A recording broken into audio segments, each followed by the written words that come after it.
Alhamdulillah, wassalatu wassalam ala nabiyyina Muhammad sallallahu alayhi wa sallam.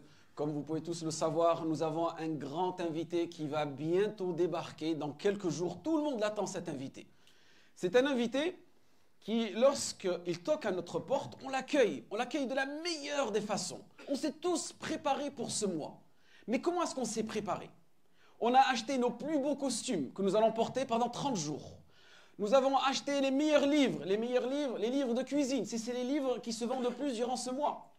Car tout simplement, nous allons préparer cette table bien servie pour accueillir cet invité. Nous nous sommes préparés de la meilleure des façons. Celles qui ne portaient pas le hijab se sont mis à porter le hijab. Ceux qui ne priaient pas se sont mis à prier. Ceux qui avaient l'habitude de raser leur barbe sont mis à la laisser pousser. Tout simplement pour se préparer. Se préparer dans les apparences pour ce mois de Ramadan. Et ce mois, qu'Allah vous préserve, comme je vous ai dit, nous allons accueillir un invité. Cet invité, en réalité, il va venir nous observer. Car nous, avant qu'il arrive, nous observons, nous avons une observation visuelle. Nous observons le mois lunaire, quand est-ce qu'il va arriver. Mais lui, quand il arrive, en réalité, il vient, il observe. Mais plutôt une observance spirituelle, une observance religieuse. Mais il ne parle pas, il ne nous dit rien. Et là, juste imaginez-vous. Imaginez-vous que cet invité a débuté le mois avec nous et on l'invite à manger avec nous à l'iftar. Il rentre dans nos maisons. Il trouve nos maisons, machallah, comme elles sont décorées. Parce que maintenant, les musulmans se sont mis à décorer leurs maisons. Et on voit une légère ressemblance. Avec les fêtes de fin d'année, Noël. C'est plus ou moins calqué sur ce modèle-là. Sauf que Noël, c'est un jour. Nous, c'est presque 30 jours. Donc, ils voient nos maisons, elles sont décorées. Nos tables, elles sont bien servies. On a toutes sortes de nourriture. On ne manque de rien. Et imaginez-vous que cet invité ne veut en aucun cas rompre le jeûne avec vous. Il ne veut rien toucher. Car tout simplement, lorsqu'il va regarder ces nourritures que vous avez sur vos tables, comme je vous ai dit, il va observer d'un œil spirituel. Il va comprendre que la plupart de ces nourritures-là, peut-être qu'elles viennent d'enseignes, d'entreprises qui ont favorisé le génocide de nos frères palestiniens. Il va comprendre que ces nourritures-là, tous ces plats, de la façon dont vous les avez confectionnés aussi, elles ont contribué à la famine que vivent nos frères palestiniens. Donc lui, quelque part, cet invité-là, il est digne. Il est respectueux. Il est courageux. Il a des valeurs. Donc il refuse. Il refuse de rompre le jeûne avec vous. Et vous, vous ne comprenez pas. Mais pourtant, on a tout fait, on a tout préparé. Parce que vous vous êtes préparé dans les apparences. Vous n'êtes pas préparé spirituellement. Et Ramadan, son but, c'est de nous élever spirituellement. Ya ayyuhalladhina amanu kutiba alaykumus siyam kama kutiba ala alladhina min qablikum la'allakum, afin que vous vous nourrissiez, afin que vous buviez de l'eau, non, afin que vous atteigniez la foi. C'est le but, c'est les objectifs suprêmes de Ramadan. Et imaginez-vous que cet invité, lui aussi, il est dans l'incompréhension. Il ne comprend pas que nous sommes une communauté, donc. Et c'est pour ça parfois le terme communauté, c'est difficile à le prononcer. On est plus une diaspora musulmane en réalité. Parce qu'une communauté, on a quelque chose en commun. Alors qu'une diaspora, ce qu'on a quelque chose de commun, c'est réellement, parfois c'est la culture. C'est plus la culture. Donc, il nous observe. Et cet invité-là, il a plus ou moins une clé. Une clé qui va pouvoir ouvrir nos cœurs. Et lorsqu'il rentre dans nos cœurs, en réalité, c'est là qu'il comprend pourquoi l'état de la communauté, elle est si faible. En réalité, l'état de la communauté dans lequel on est arrivé aujourd'hui, on n'a jamais été aussi faible, je pense. Donc, il ouvre nos cœurs. Et il comprend qu'à l'intérieur de nos cœurs, qu'est-ce qu'il y a? Il y a des musulmans qui aiment encore le rap, qui passent leur vie à écouter du rap. Il pense qu'il y a encore des musulmans qui suivent les coupes de foot. S'ils ne sont pas dans la Coupe d'Afrique, ils sont dans la Coupe d'Asie. S'ils ne sont pas dans la Coupe d'Asie, ils sont dans le championnat de France. Et ainsi de suite. Il comprend qu'en réalité, ces musulmans, ils suivent que leur shahawat. Ils suivent que leurs désirs. Et il y a même une nouvelle mode aujourd'hui chez les musulmans, c'est de faire partie de ces fameux octogones dans lesquels les musulmans se battent, des combats de MMA.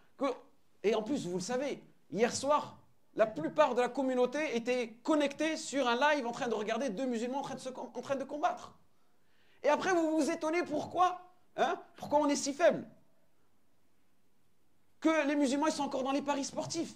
Que les musulmans sont encore dans tous ces interdits. Et à ce moment-là, cet invité, il comprend. Il dit, je comprends. Je comprends pourquoi vous êtes 2 milliards. Vous êtes 2 milliards, la communauté de Mohammed sallallahu alayhi wa sallam, et vous êtes encore si faible que ça. Et quelque part, qu'Allah vous préserve, ces choses-là, elles ont été mises sur nos chemins. Et par défaut, les musulmans, ce sont tous, la diaspora musulmane, hein, elle s'est toute dirigée vers cela. Regardez, la plupart des musulmans, hein, c'est soit ils veulent devenir footballeurs, soit ils veulent devenir combattants MMA, soit ils sont dans ces domaines-là, des domaines qui ne sont en aucun cas en réalité profitables pour la communauté Mohammed sallallahu alayhi wa sallam. Ensuite, cet invité-là, il dit la communauté, elle est de 2 milliards. Mais il connaît qu'il y a un hadith du messager sallallahu alayhi wa sallam qui dit il restera toujours parmi ma communauté une partie de cette communauté qui restera manifeste dans la vérité. Zahirina ala al-haq. Et rien ne pourra les secouer. Même si vous les avez abandonnés, même si vous les avez trahis, ces gens-là resteront fermes dans la vérité. لا يزال طائفة من أمتي ظاهرين على الحق لا يضرهم من خذلهم حتى يأتي أمر الله. Jusqu'à ce que l'avènement, jusqu'à ce que l'heure vienne, jusqu'à ce que l'ordre d'Allah subhanahu wa ta'ala vienne. Donc cet invité, il va tourner un peu partout dans le monde, de pays en pays. Et il trouve que, malheureusement, une partie de la communauté, elle est encore sur cet état-là. Et pire que cela, cet invité, il va nous accompagner.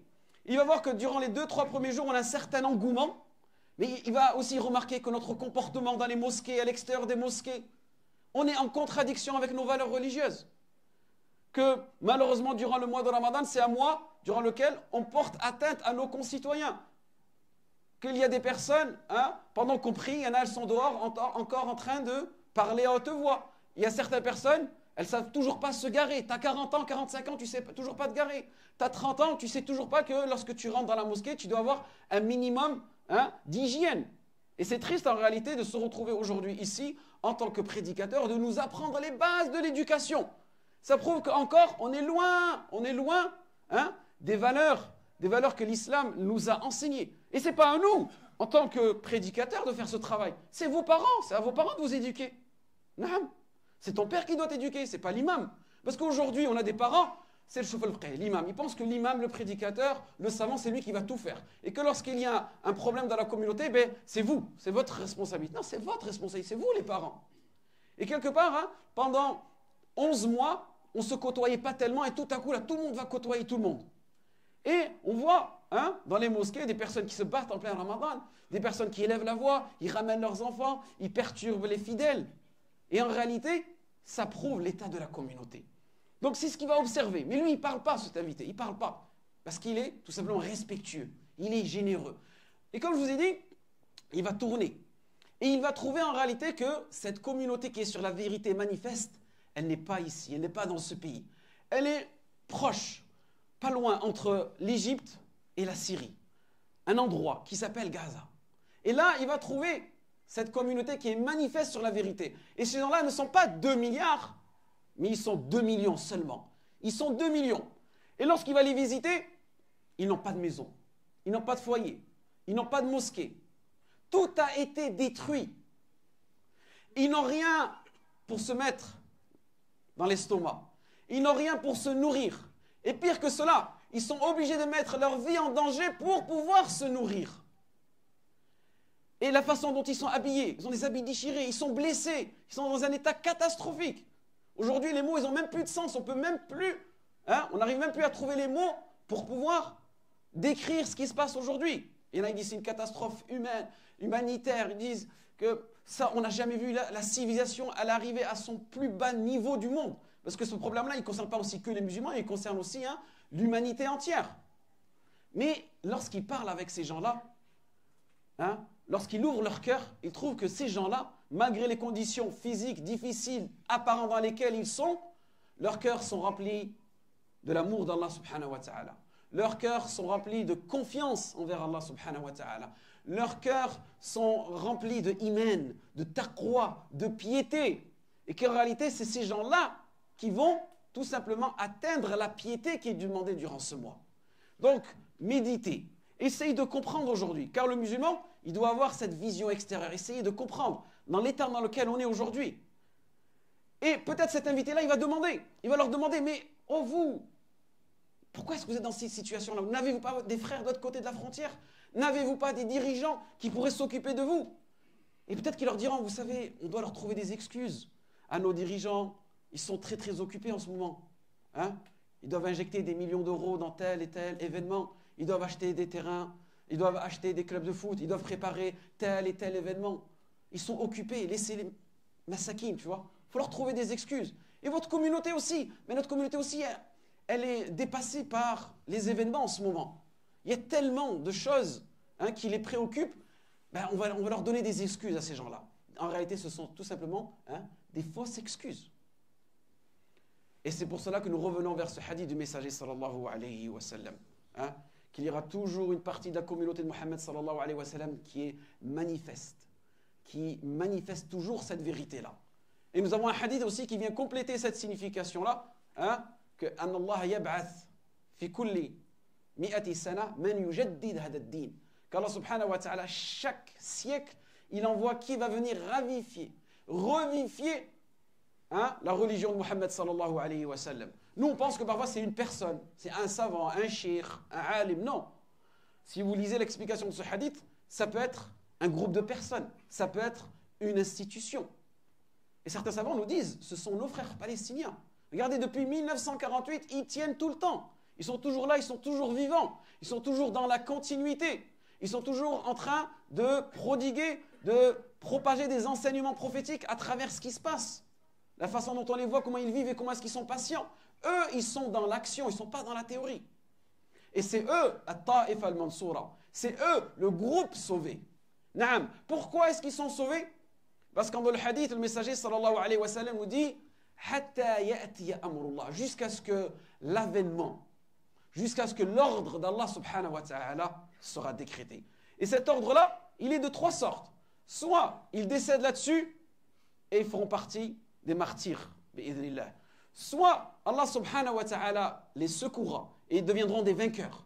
Soit Allah subhanahu wa ta'ala fera venir un souffle, un pur souffle qui va venir récupérer les âmes de ces croyants-là et ce sera l'avènement de l'heure. Mais en aucun cas, le messager sallallahu alayhi wa sallam nous dit que ces gens-là ont perdu.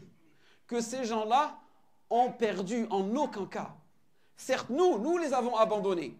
Nous les avons abandonnés, il n'y a pas de doute. Parce que dans le hadith, il nous dit, même si on les abandonne, même si leurs propres amis les abandonnent dans cette situation-là, ils resteront toujours les vainqueurs. Donc on demande à Allah subhanahu wa ta'ala qu'il leur accorde la victoire le plus rapidement possible. On demande à Allah subhanahu wa ta'ala qui facilite nos frères palestiniens la victoire le plus rapidement possible. Et qu'ils puissent retrouver leur terre. Et qu'ils puissent retrouver eux aussi leur dignité. اللهم أعز الإسلام والمسلمين اللهم أعز الإسلام والمسلمين اللهم انصر